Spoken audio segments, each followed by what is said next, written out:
డెఫినెట్గా అండి. కామన్ మ్యాన్కి అందుబాటులో ఉండాల్సిందే, ఉండి తీరాల్సిందే. అలాగే మల్టీప్లెక్స్ల్లో వాళ్ళకి వేరియస్ రీజన్స్ ఉండొచ్చు. మేము కట్టడానికి ఇంత అయింది, మాకు ఇంత స్టాఫ్ ఉన్నారు, మాకు ఇంతమంది ఉన్నారు, ఏదన్నా కావచ్చు. 350 కాఫీ అంటండి, 3 రోజులు తాగుతా నేను మా ఇంటి మొత్తం కలిపి.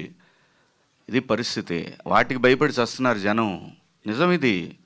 ఇంత అమానుష్యం అది. ఖచ్చితంగా ఇందులో ప్రొడ్యూసర్లకు కానీ లేదంటే ఎగ్జిబిటర్స్కి కానీ ఎవ్వరికి సంబంధం లేని అంశం. ఇది ప్రభుత్వానికి మాత్రమే ఉంది సంబంధం. ఇంత నియంత్రణ అనేది వ్యవస్థకే ఉంది. సుప్రీంకోర్టుకు కూడా పోతే ఏం చెప్పిందో తెలుసా? అవునా, అలా జరుగుతుందా, దీని మీద రాష్ట్ర ప్రభుత్వాలు ఏదో ఒకటి తీసుకోవాలి. నువ్వు ఒక ఆర్డర్ ఇస్తే అయిపోద్ది. ఎవడికి వాడిది అంతే. కానీ కోర్టు ఆర్డర్లు వచ్చే లోపలే మారిపోతుంది. కోర్టు ఆర్డర్ కాదు గురు, కోర్టు ఆర్డర్లు పక్కన పడాయి. అసలు ప్రభుత్వానికి అజమాయిషి తీసుకోవాల్సిన బాధ్యత ఖచ్చితంగా ఉంది. అది ఏ రాష్ట్ర ప్రభుత్వమైనా కేంద్ర ప్రభుత్వం ఎవరైనా సరే. అజమాయిషి తీసుకోపోతే నా 600 రూపాయలు పాప్కార్న్ ఏంటి, 350 రూపాయలు కాఫీ ఏంటి, పార్కింగ్ ఫీజులు అంటే తీసేశారు సినిమాలకు. మరి షాపింగ్లు మళ్ళీ గిలుతున్నారు, చిన్నగా గిలుతున్నారు. అది కూడా అక్కడ వస్తున్నాడు, ఏమంటే మీరు సినిమాకి వెళ్తున్నారు, షాపింగ్కి వెళ్తున్నారు. షాపింగ్కి వెళ్ళి సినిమాకి వెళ్తారు, నీకేంటి ప్రాబ్లం?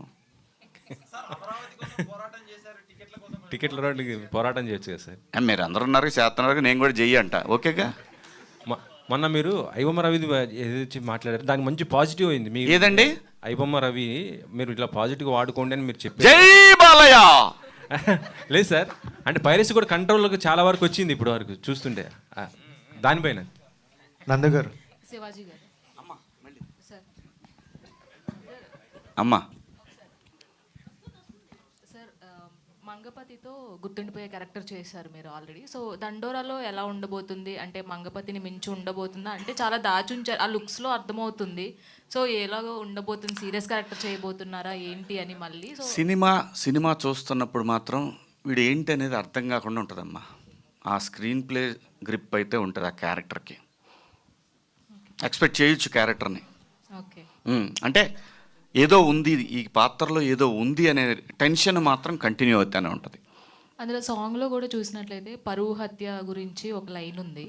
సో ఇది పరువు హత్య అంటే ఇన్ ద సెన్స్ అంటే కాస్ట్కి సంబంధించి ఇవి ఎప్పుడూ ఉంటాయి. మొన్న ఉంది, నిన్న ఉంది, ఈరోజు ఉంది, రేపు ఉంటుంది. మనుషులు సమాజం ఉన్నంతకాలం పరువు హత్యలు ఉంటానే ఉంటాయి. మనం వాటిని ఖండిస్తూనే ఉంటాము. అది ఆ 2 కుటుంబాల వ్యక్తిగత విషయం.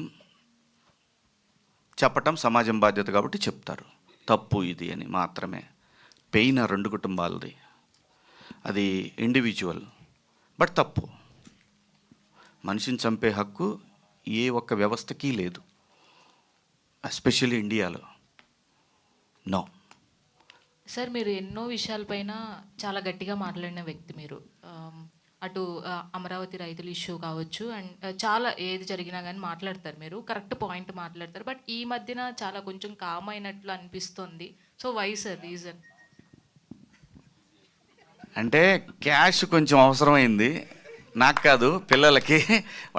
వాళ్ళ బరువు బాధ్యతలు తీసుకోవాల్సిన సమయం వచ్చింది కాబట్టి ఇంకా కొన్నాళ్ళు పోతే మనకు కూడా పాత్రలు మరీ వెనకాల నిలబెడతారు. ఏదోటి ఇస్తారు, ఎంతో కొంత ఇస్తారు, కానీ వెనకాల నిలబెడతారు. ఈ లోపు ఎంతో కొంత వెనకేసుకోవాలి, తప్పదు కదమ్మా.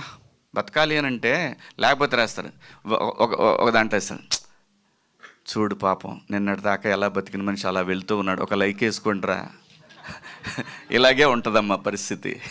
కాబట్టి అందరిలాగానే ఏమి ఉండదమ్మా. ప్రతివాడికి ఏదైతే కావాలో అది ఉంటేనే వాల్యూ. అది లేకపోతే ఓన్లీ హెడ్లైన్స్లో ఉంటుంది, వాడి కోసం వేసుకుంటాడు ఈడి గురించి, అంతే తప్ప ఏమి ఉంటుందమ్మా.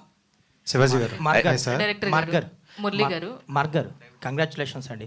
సాంగ్ బాగుంది. పిల్లా సాంగ్ కూడా ఆల్మోస్ట్ 3 మిలియన్ ఉన్నట్టుంది. సినిమా కంటే ముందు మీ మ్యూజిక్ హిట్ అయినందుకు కంగ్రాచులేషన్స్.